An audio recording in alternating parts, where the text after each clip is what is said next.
Real estate expo 2025 में सबसे पहले तो आभार आपका कि आपने मुझे लगता है ये तीसरी या चौथी बार मैं क्रेडाई एक्सपो में आई हूँ और मेरे लिए एक होम कमिंग होता है, घर आने की तरह होता है कि हर एक्सपो में आप मुझे यहाँ आमंत्रित, जहाँ भी एक्सपो होता है वहाँ मुझे आने का अवसर मिलता है। तो मैं बहुत बहुत आभार व्यक्त करती हूँ सभी का, हमारे यहाँ पधारे हमारे माननीय यूडीएच मंत्री झावर सिंह जी खर्रा साहब, हमारे विधायक साहब बाल मुकुंदाचार्य जी महाराज, सीआर चौधरी जी, संजय गुप्ता जी, गोपाल गुप्ता जी, रविंद्र प्रताप सिंह जी, गिरिराज जी अग्रवाल, रचित जी अग्रवाल व सभी पदाधिकारी जो क्रेडाई के पदाधिकारीगण हैं, सभी जिन्होंने इसमें भाग लिया है, आप सबको बधाई बहुत बहुत। ये आपका मुझे लगता है कि कौन सा एडिशन है, कितने साल हो गए अपने एक्सपो के, बहुत सारे साल हो गए। एवरी ईयर ये एक्सपो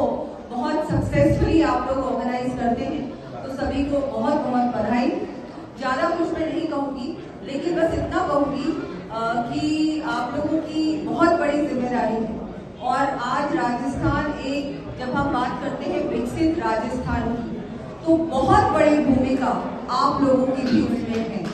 तो मैं आपको ये जो एक सफर होगा जिसमें हम सब मिलकर विकसित राजस्थान बनाएंगे,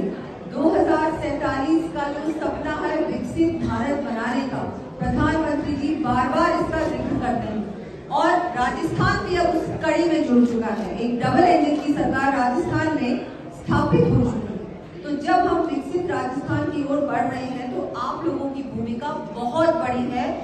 बहुत महत्वपूर्ण है। तो मेरी तरफ से तो मैं यही कहूंगी कि हम सब मिलकर सरकार, बिल्डर्स और सारे जो डेवलपर्स हैं, हम सब मिलकर एक बहुत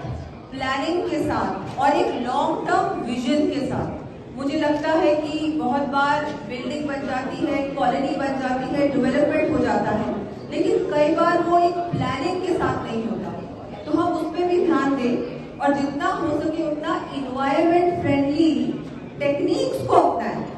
जितना हो सके उतना ग्रीन पे ध्यान दें। बिकॉज अब हमारा जो देश है वो सस्टेनेबल की ओर जा रहा है, नॉट जस्ट देश, पूरा विश्व जा रहा है कि हमको जो भी अब बनाना है, जो भी नया निर्माण होगा, चाहे रोड बनेगी, बिल्डिंग्स बनेगी, कुछ भी बनेगा, it has to be sustainable, it has to be environment friendly, otherwise it is of no use. तो वो ध्यान में रखते हुए एनवायरमेंट फ्रेंडली ग्रीन पे बिल्कुल आप लोग ध्यान दें। मेरी तरफ से तो मैं यही आपको निवेदन करना चाहूंगी। मैं टेक्निकल एक्सपर्ट नहीं हूँ और वैसे मंत्री जी यहाँ बिल्कुल है, तो वो बहुत कुछ आपको बताएंगे, बहुत कुछ अपनी ओर से आपको बताना चाहेंगे। मैं तो यही कहूंगी कि हम जयपुर में हैं अभी, जयपुर विश्व की सबसे सुंदर, सबसे वेल प्लान्ड सिटी है अभी भी, उस समय तो था ही, पर अभी भी मैं बहुत गर्व के साथ कह सकती हूँ कि यूनेस्को वर्ल्ड हेरिटेज साइट है जयपुर, और बहुत गर्व से हम सबको गर्व है जयपुर। और ना केवल जयपुर, पूरा राजस्थान एक अपनी डेवलपमेंट की भी बात करते हैं, पर विरासत भी, जैसे मोदी जी कहते हैं कि विरासत भी और विकास भी दोनों एक साथ चलना चाहिए। तो आप जो भी नया कंस्ट्रक्शन करें, और अगर कोई भी चाहे वो किसी भी पुराने शहर के आसपास अगर है, तो मैं ये भी निवेदन करना चाहूंगी कि उसकी जो एक्सटीरियर है,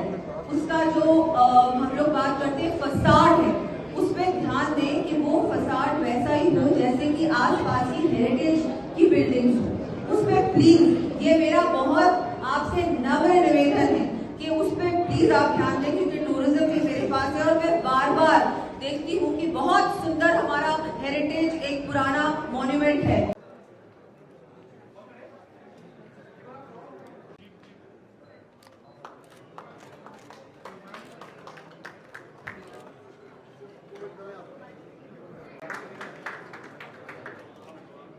थोड़ा करीब आ जाओ।